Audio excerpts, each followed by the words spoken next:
Kakurembo is a short Japanese cel-shaded animation from 2005. It follows a group of kids that are playing a dangerous form of hide-and-seek in a demon-ridden city. The children must wear fox masks throughout the whole game. The kids include a gang of cocky brats, a pair of twins, and a boy in search of his sister who disappeared after she played the game once. This is a horror movie that relies on an unsettling atmosphere to create its scares rather than shock value or hyper-violence, which is refreshing. The setting of Kakurembo is its strongest element. The city itself is an aphotic and desolate maze with lurid contrasts of colours. The huge scope and structure of the city reflects a sense of anxiety because we don't know the exact scale or distance that this city really reaches.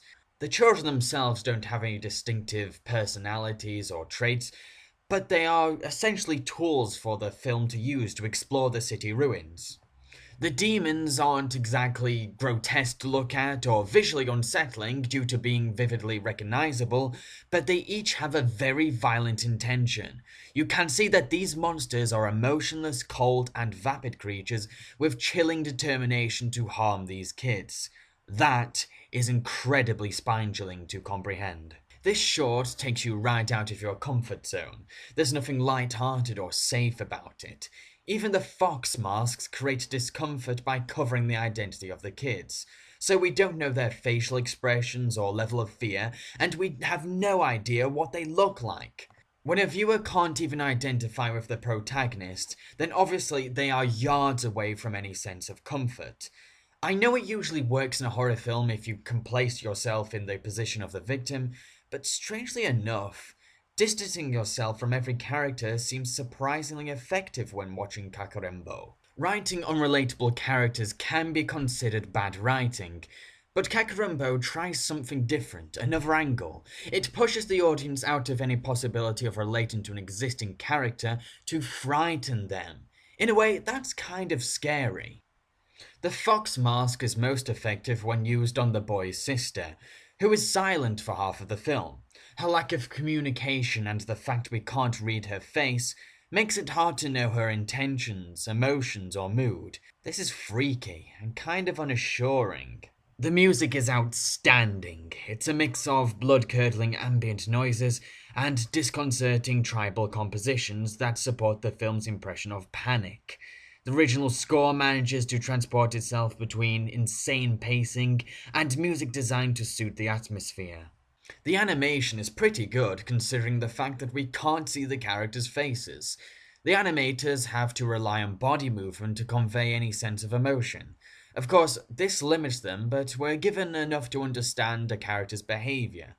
It's a film that uses the technique of cel shading.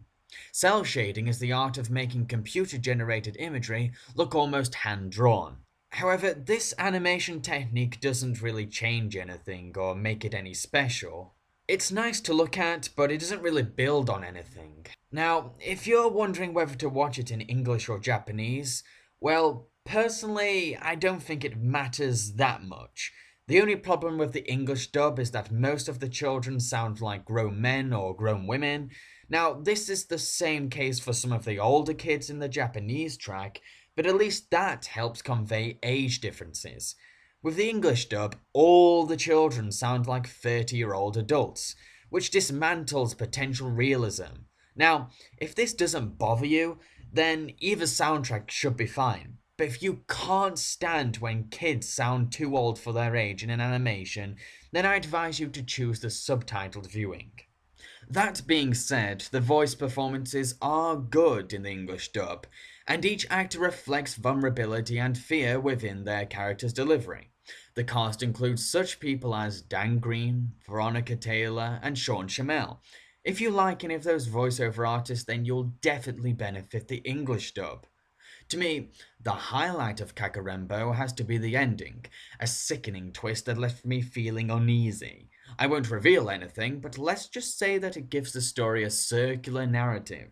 Kakurembo is a very effective piece of horror that relies on its music, concept, designs, and atmosphere to generate its layers of scare tactics. It's worth seeing if you like your horror genre to use subtle methods of creating fear. Happy Halloween from Jamboree Reviews!